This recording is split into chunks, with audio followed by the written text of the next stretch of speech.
நோயின்றி நீண்ட ஆயுளுடன் வாழ்வதற்கு யோகாசனம் உதவுகின்றது. அந்த வகையில் யோகாசனத்தை நமக்கு எளிய முறையில் கற்றுக் கொடுக்க வருகிறார் ஆசனா ஆண்டியப்பன் அவர்கள். நம் விடியலை நிகழ்ச்சியின் முதல் பகுதியாக வரவிருப்பது நலமுடன் வாழ.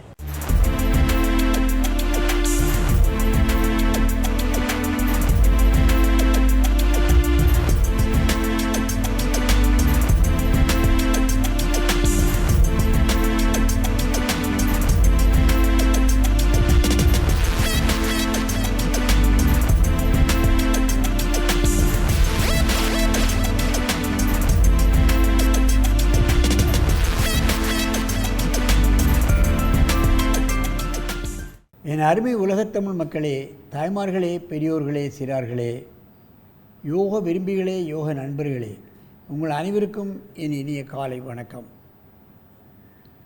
கலைஞர் தொலைக்காட்சி நிகழ்ச்சியில் நலமுடன் வாழ என்னும் பிரிவில் அதிகாலை வேளையில் முதல் நிகழ்ச்சியாக யோகாசனத்திற்கு முக்கியத்துவம் தரப்படுவதை நீங்கள் அறிவீர்கள்.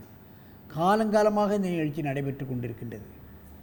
ஓராண்டல்ல 2 ஆண்டல்ல 10 ஆண்டுகளுக்கு மேல் நடைபெற்று கொண்டிருக்கின்றது. இந்த நிகழ்ச்சி மக்களுக்கு தேவையான பயிற்சி. மற்ற நிகழ்ச்சிகள் எல்லாம் மாறுபட்டு கொண்டே இருக்கும். ஆனால் யோக நிகழ்ச்சி தொடர்ந்து நடைபெற்று கொண்டே இருக்கிறது. மற்ற நிகழ்ச்சிகளெல்லாம் நின்றுவிடும். ஆனால் இது மட்டும் 10 ஆண்டுகளாக விடாமல் நடந்து கொண்டே இருக்கிறது. மக்கள் பயனடைகிறார்கள், கடிதங்கள் எழுதுகிறார்கள். இதன் மூலம் எங்களுக்கு ஏற்பட்டிருக்கின்ற பல்வேறு பிரச்சனைகளை நாங்கள் நீக்கிக் கொண்டோம். பல்வேறு மன உளைச்சல்களை நீக்கிக் கொண்டோம், நோய்களை நீக்கிக் கொண்டோம்.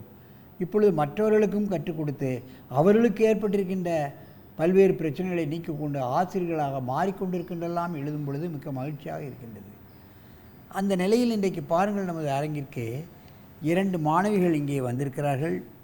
பிரியதர்ஷினி 5வது வகுப்பு, லாவண்யா 5வது வகுப்பு, பயோனியர் மெட்ரிகுலேஷன் பள்ளி வேலப்பஞ்சாவடியிலிருந்து வந்திருக்கின்றார்கள். அதனுடைய யோகா மாஸ்டர் செந்தமிழ் செல்வன் இந்த குழந்தைகளை அற்புதமாக பழக்கியிருக்கிறார்கள். அதைத்தான் போற்ற வேண்டும்.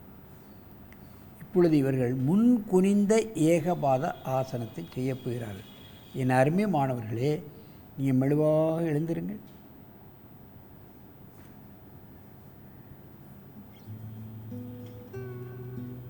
முதலில் வலது காலை தூக்கி வையுங்கள்.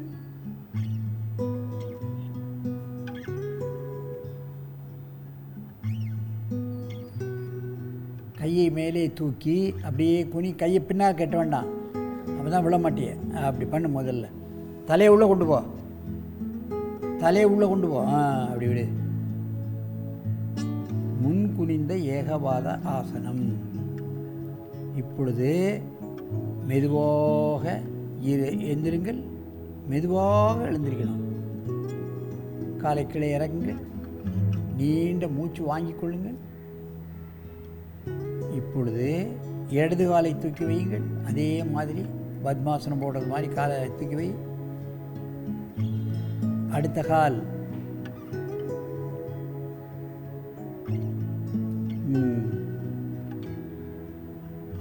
காலை நிமிக்க வேண்டும். தலை முட்டத்தோட முயற்சி. தலை மடக்கு. நல்ல ஏகபாத முன் குனிந்த ஆசனம். முதல்ல மடித்த காலை கீழே இறக்கு. மெதுவாக எந்திரி. அப்படி பழகணும் கொஞ்சம் நாளைக்கு. அப்போ தான் கையை பின்ன கட்டி நல்லா குனிய முடியும். நல்ல மூச்சுடு. இப்பொழுது ஒருவருக்கு ஒருவர் நேராக பார்த்து கொண்டு இந்த ஆசனத்தை செய்ய வேண்டும். அப்படி பண்ணு. மெதுவாக வச்சுக்கோ. சரி. கையை உயர்த்தி முன்ன குனியணும். காலை நிமிக்கணும். கையை உள்ளே கொண்டு போகணும். கையை உள்ளே கொண்டு போ. அப்படி வச்சுக்கோ.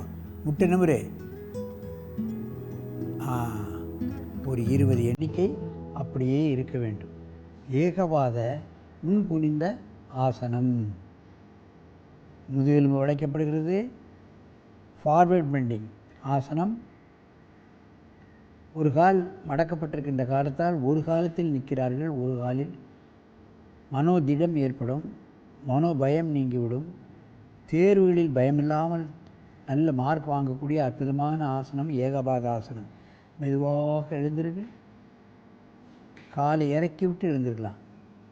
நல்ல நிமிந்து மூச்சு வாங்க. 2 மூச்சு. இப்போ அடுத்த காலத்துக்கு வைங்க. கையை வைத்து கையை நெருக்கு. காலை நிமிரு. கையை உள்ளே கொண்டு போகணும். காலை நிமிக்கணும். கையை உள்ளே கொண்டு போ. கொஞ்சம் கொஞ்சமாக கொண்டு போ கையை.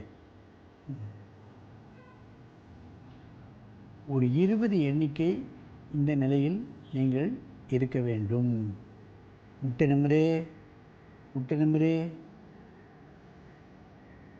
முட்டை நிமிர்ந்தால்தான் தலைக்குள்ளே போகிற நரம்பு, காலுக்குள்ளே போகிற நரம்பு இவைகளெல்லாம் இழுக்கப்படும். மெதுவாக கால்களை கீழே இறக்கு. இப்பொழுது மெதுவாக எழுந்து 2 மூச்சும் வாங்கி கொள்ளுங்கள். நன்றாக மூச்சு வாங்கணும்.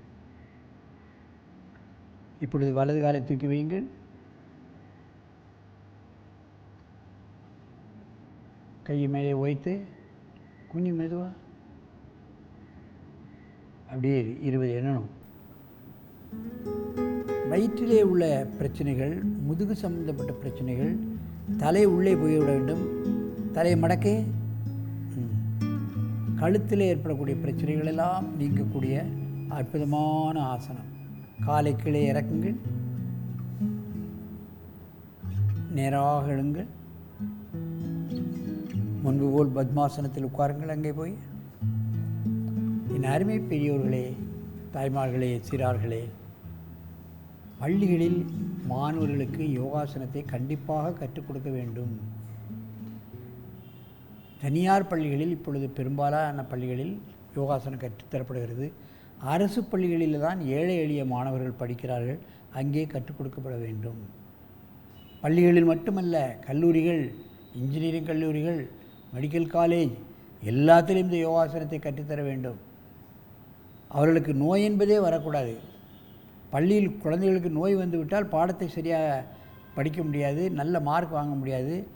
அவருடைய வாழ்க்கையில் நினைத்ததை நினைத்தபடி முடிக்கக்கூடிய தன்மையெல்லாம் கிடைக்காது. ஆகவே மாணவர்கள் ஆரோக்கியமாக இருந்தால் நிறைய மதிப்பெண் பெறுவார்கள். இது தவிர மற்ற விளையாட்டுகளிலும் அவர்கள் முதலிடம் பெறுவதற்கு வாய்ப்பாக அமையும். ஆகவே இதுபோன்ற ஆசனங்களை பள்ளி பருவம் முதல் மாணவர்களுக்கு கற்றுக் கொடுத்து அவர்களை எதிர்கால செல்வங்களை, இந்த நாட்டை ஆளக்கூடிய செல்வங்களை நீங்கள் ஆரோக்கியமாகவும் மனோதிடத்துடனும் வாழ்வதற்கான முயற்சிகளை இந்த யோகம் மூலமாக நீங்கள் கற்றுக் கொடுக்க வேண்டும் என்று கேட்டு உங்களிடமிருந்து விடைபெறுவது ஆசனம் ஆண்டியப்பன். வணக்கம்.